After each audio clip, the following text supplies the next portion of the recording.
before we fully begin, let's make sure we're staying safe. Grab your safety goggles, gloves, and a mask if needed, and let's get started. Hey DIYers and pros! Welcome back to Mark Daily DIY channel. Don't forget to like, comment, share this video, and subscribe for more tool reviews and DIY tips to help me make more videos. Let's go back and see how we got here. On that day, as soon as I drove my car about 5 meters, I noticed the front right side was leaning. I quickly parked and checked, only to find that our front right tire was completely flat. My wife was supposed to attend a meeting, and we were already running late. In this part, I'm loosening the tire bolts while the car is still on the ground to prevent the tire from rotating during the process. Although I don't recommend the method of kicking the wrench for added leverage, we're in a hurry and it helps speed things up.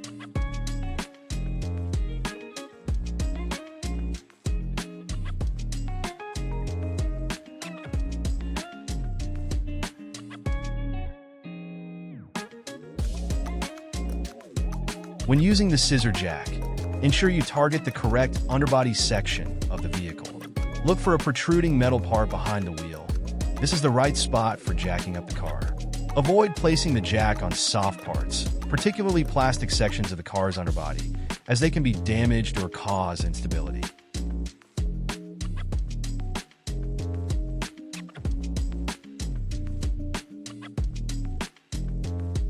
I realized that I needed to use gloves because, while turning the scissor jack, my right hand was hitting the concrete road.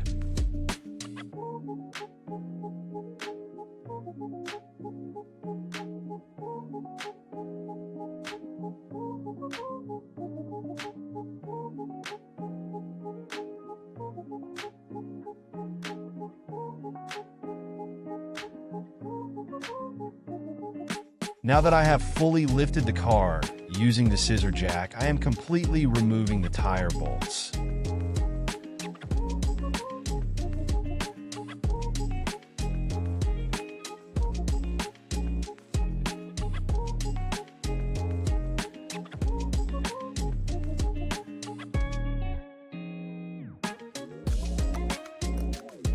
Now that I have fully removed all 4 tire bolts, I am now attempting to take off the tire. However, it's proving difficult to remove despite using some punches and gentle kicks.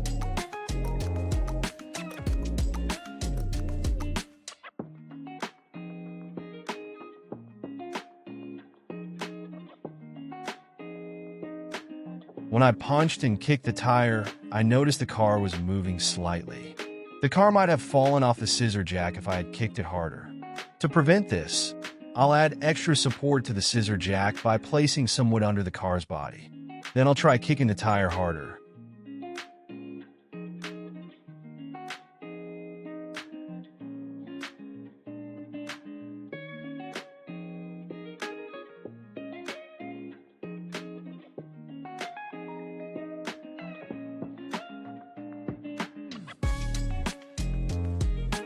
Now that I have added extra support, I'll try kicking the tire again to see if it comes off.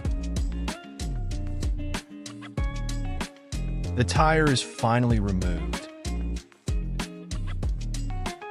Take a look at the puncture in the tire and the pointed plastic culprit that caused it.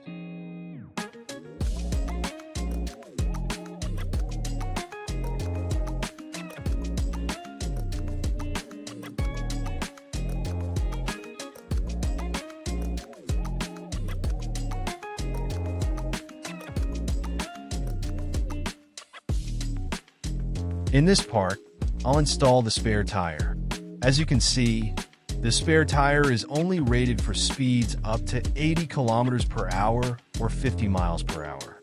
I won't tighten the bolts too much, as I'll only be driving 5 kilometers to the vulcanizing shop, and I won't be driving fast.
Hello, DIYers and viewers.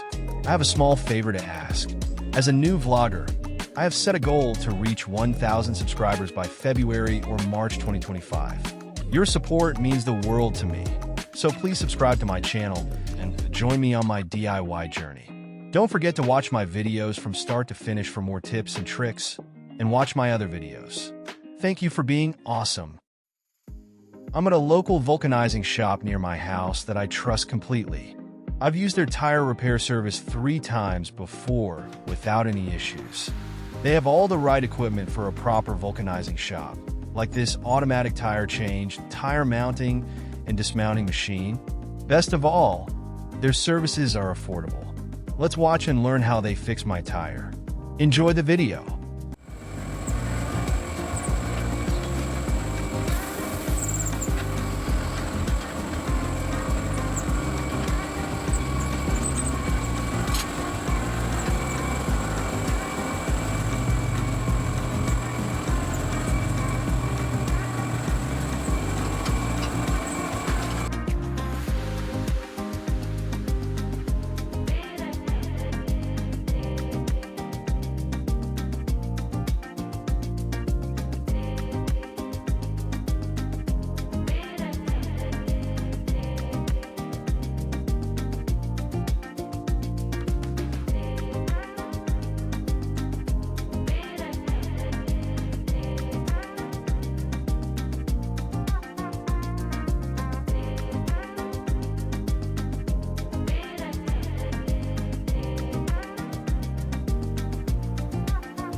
Just a bit of background.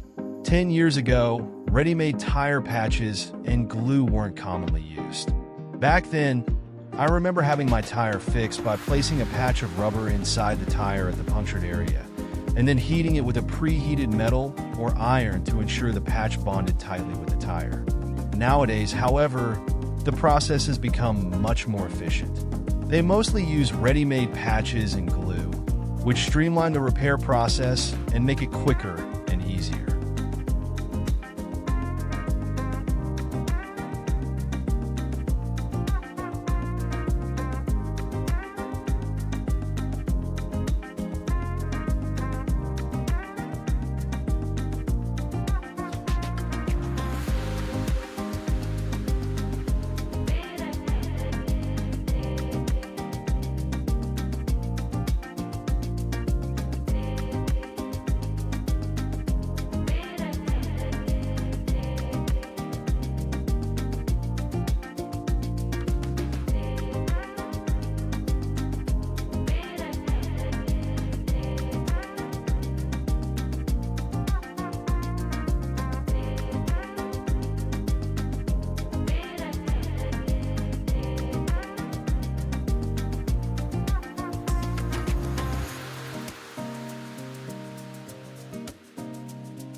Overall, I am extremely satisfied with the service provided by the Vulcanizing shop.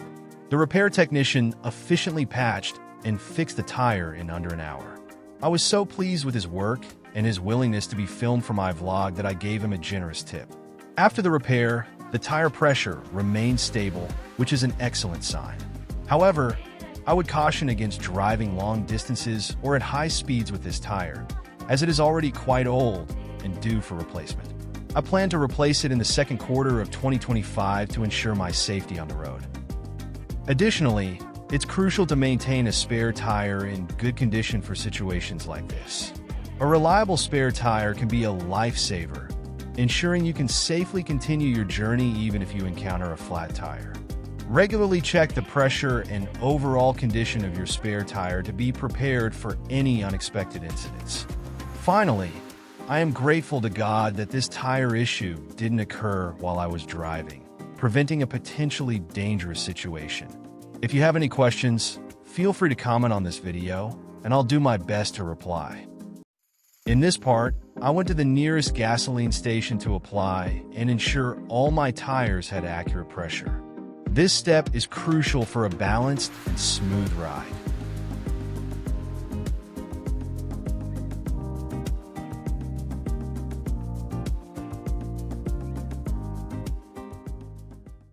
Thanks for watching. If you found this review helpful, don't forget to like, comment, share this video, and subscribe for more DIY home improvements or makeover and DIY tips, and to help me make more videos. God bless.